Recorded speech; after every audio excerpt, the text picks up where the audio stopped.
Hello, this is Nana. And this is Papa. But Papa doesn't seem to be coming over too good. Say it again, Papa. And this is Papa. From a young age, I knew that my dad's side of the family had different traditions from the normal American family. It was obvious even in the way they spoke. Their tempo was slow, and their words meshed together as if they had all the time in the world to just sit down and talk. It's obvious from their accents that they were from England. Growing up, I'd hear endless stories of Newcastle and their simple traditions that they brought along with them to America.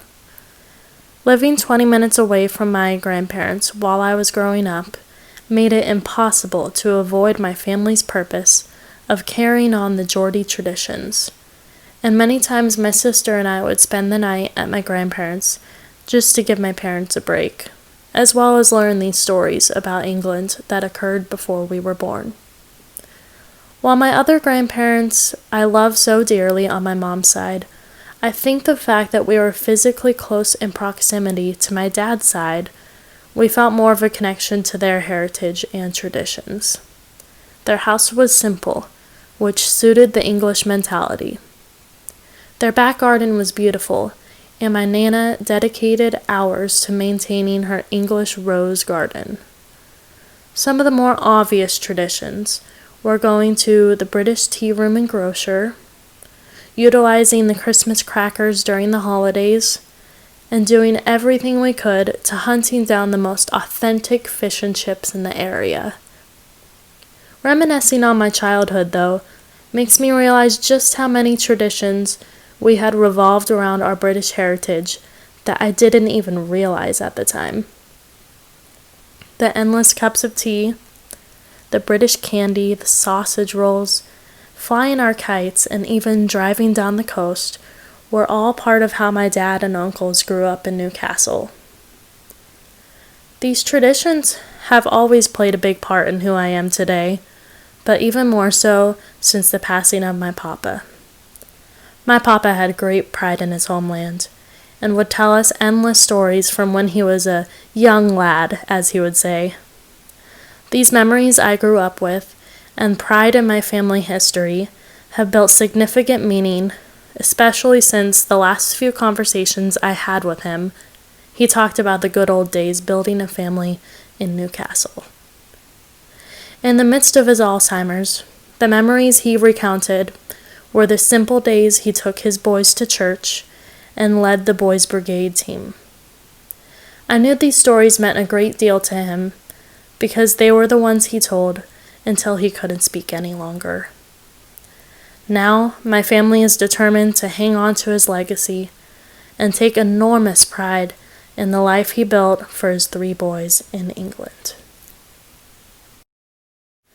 In June of 2018, I had my very last interactions with my papa before he passed away. This was before he started rapidly declining, but he was to a point where he could not recognize us.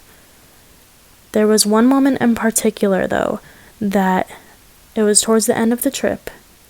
He looked over at my dad and said, "Michael, how long have you been here?"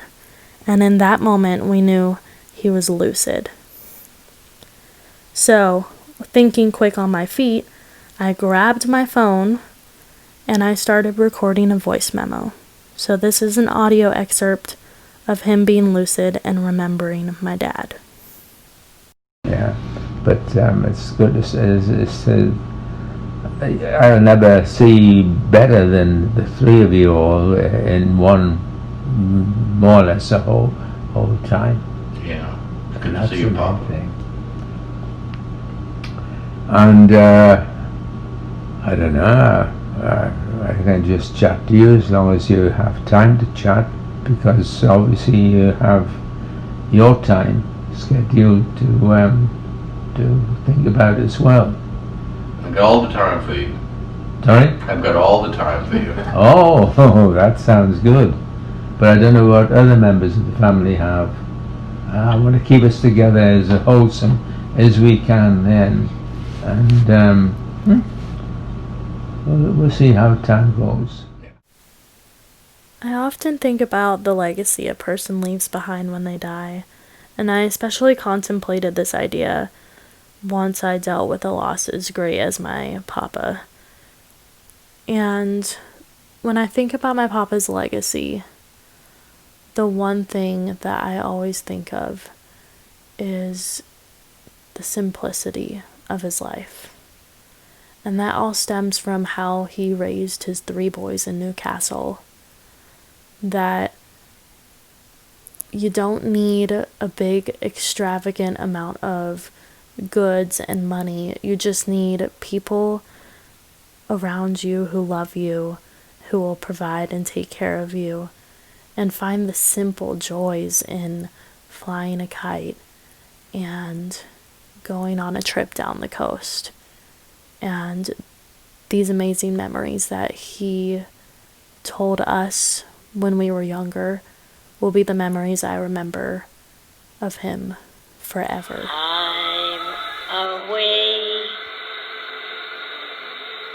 Oh, please remember me. When I return, I'll find you waiting here.